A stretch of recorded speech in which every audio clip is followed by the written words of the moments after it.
Hello friends, good morning all of you. स्वागत आहे तुमचं मेगाबिट एज्युकेशनच्या युट्यूब चॅनलवर.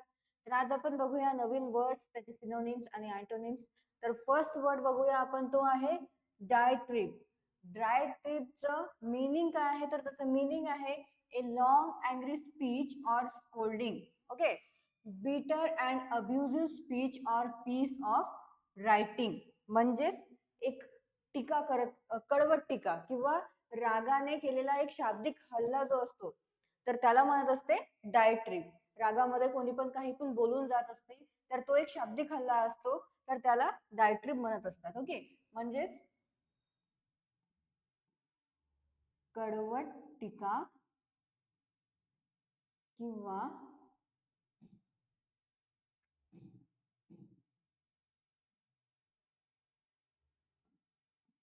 रागाने केलेला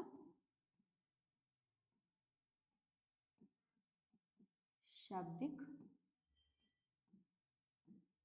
हल्ला. ओके, सो डायट्रिबचा अर्थ आहे रागाने केलेला शाब्दिक हल्ला. तर त्याचं सिनोनिम आहे हेरांग, जर्मेट, फिलिपिक, रँट आणि थिराडी. ओके, सो हे त्याचे सिनोनिम्स आहे. थोडे हार्ड आहे, पण लक्षात घेऊन घ्या, एकदा वाचलं की लक्षात राहते. नेक्स्ट आहे अँटोनिम्स. अँटोनिम्स आहे त्याचे एन्कुमियम, युलोजी, पेन, पेनेक्रिक, रॅप्सडी आणि ट्रिब्यूट. तर हे आहेत अँटोनिम्स कशाचे? डायट्रिबचे. तर नेक्स्ट वर्ड बघूया आपण.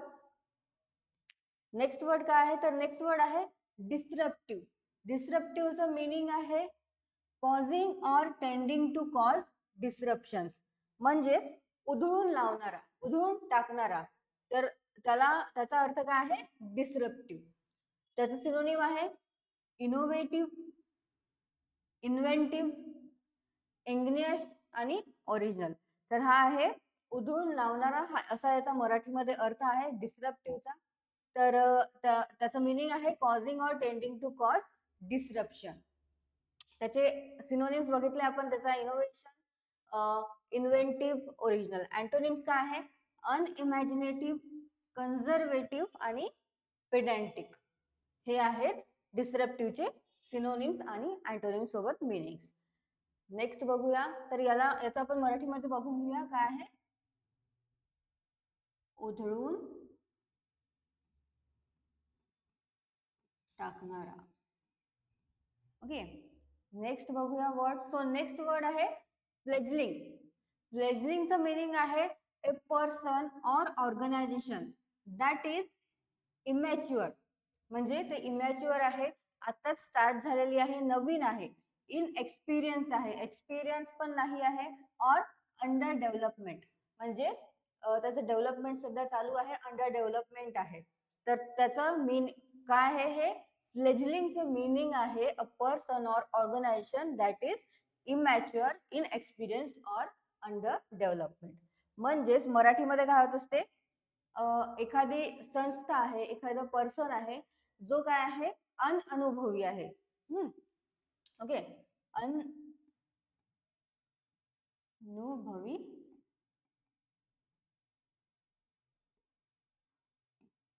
व्यक्ती और संस्था. ओके, तर सिनोनिम काय त्याचे? इमर्जिंग. ओके, अंडर डेव्हलपमेंट आहे, डेव्हलप चालू आहे त्याची. Emerging, emergent, arising. अँटोनिम्स आहे डिक्लायनिंग, मॅच्युअर आणि रायपनिंग. तर हे आहेत कशाचे? फ्लेजलिंगचे सिनोनिम, अँटोनिम आणि मीनिंग्स. नेक्स्ट बघूया. ओके, नेक्स्ट आहे वन वर्ड सबस्टिट्यूशन.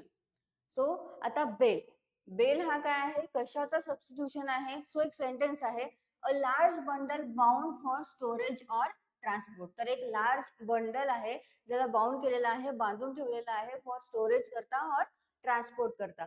तर त्याला एक वर्ड येत असतो. तो वर्ड काय आहे? तो वर्ड आहे बेल. ओके, बेल हा वर्ड यूज होत असतो या सेंटेन्स करता. कोणत्या पण सेंटेन्स मध्ये आपण जर आपल्याला जर लिहायचं आहे, आपल्याला जर म्हणायचं आहे की एक लार्ज बंडल आहे जो स्टोरेज करता और ट्रान्सपोर्ट करता ठेवलेला आहे, तर त्याला एक वर्ड आपण यूज करू शकतो, तो आहे वेल.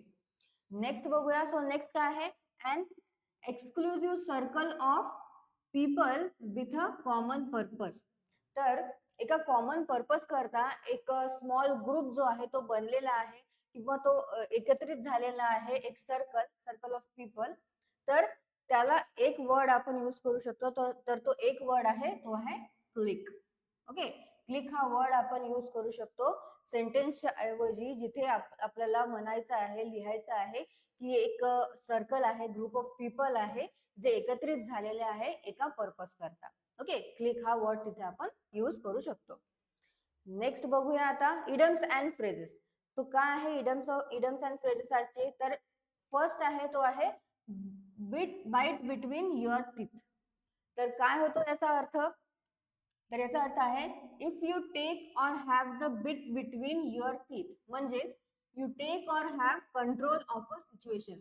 एखादी सिच्युएशन आहे ज्याच्यावर आपला कंट्रोल होत नाही, म्हणजे आपल्याला खूप राग येतो आहे पण आपण कंट्रोल करत आहे सिच्युएशन, म्हणजेच त्याचा अर्थ काय होत असतो, त्याचा इडम काय आहे, त्याचा कोणता इडम आणि फ्रेज यूज करू शकतो आपण तिथे, तो करू शकतो बिट बिटवीन युअर टीथ. तर तसं एक सेंटेन्स सुद्धा आहे, तर ते एक्झाम्पल बघूया आपण.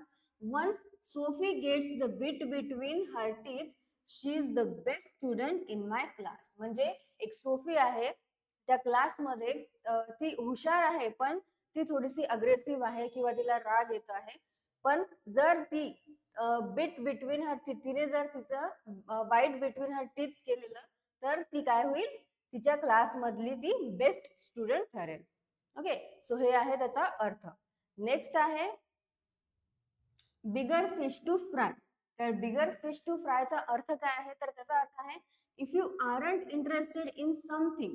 जर एखादं काही कार्य आहे त्याच्यामध्ये इंटरेस्टेड नाही आहे आणि ते इम्पॉर्टंट पण नाही आहे ते कार्य, ते वर्क तुमच्यासाठी, and there are more important things for you to do, you have bigger fish to fry. Okay, एक वर्क आहे, एक काम आहे, एक कार्य आहे जे तुमच्यासाठी इम्पॉर्टंट नाही आहे आणि ते इंटरेस्टेड पण नाही आहे तुम्ही त्यात, पण त्याच्यापेक्षा जास्त आणखी तुमच्याकडे थिंग्स आहे इम्पॉर्टंट वाल्या, तर ते काय होते तुमच्यासाठी बिगर फिश टू फ्राय आहे. ओके, तर तसा एक एक्झाम्पल सुद्धा दिलेला आहे. I want Chris to help me with this project. म्हणजे एक क्रिस आहे, त्याला असं त्याचे जे फ्रेंड आहे ते म्हणत आहे की माझ्या प्रोजेक्ट मध्ये हेल्प कर, पण त्यांनी क्लेम केलं आहे की he has bigger fish to fry right now. म्हणजे सध्या तरी त्याला त्या प्रोजेक्टवर काम करायचं नाही आहे, म्हणजे त्याचा इंटरेस्ट नाही आहे त्या प्रोजेक्ट मध्ये, म्हणून त्यांनी म्हटलं आहे त्याच्या फ्रेंडला की I have bigger fish to fry right now.